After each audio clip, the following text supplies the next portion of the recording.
Introducing Diagnostic Pathology, Hospital Autopsy. This volume in the highly regarded Diagnostic Pathology series is the first reference to present autopsy pathology in the way in which it is practiced clinically.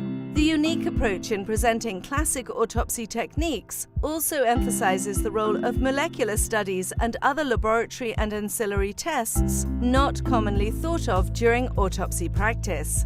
Detailed dissection descriptions in the organ system chapters provide step-by-step guidance with even the most difficult technical aspects of autopsy performance. Approximately 1,500 high-quality, carefully annotated color images provide important clinical and diagnostic information. Ebook version included. Access the entire book online or offline across all devices with the Expert Consult ebook. Complete coverage of every aspect of autopsy practice, including clinical presentation with chart review, technical and diagnostic aspects of autopsy performance and reporting, makes this an invaluable guide for the resident in training and practicing pathologist.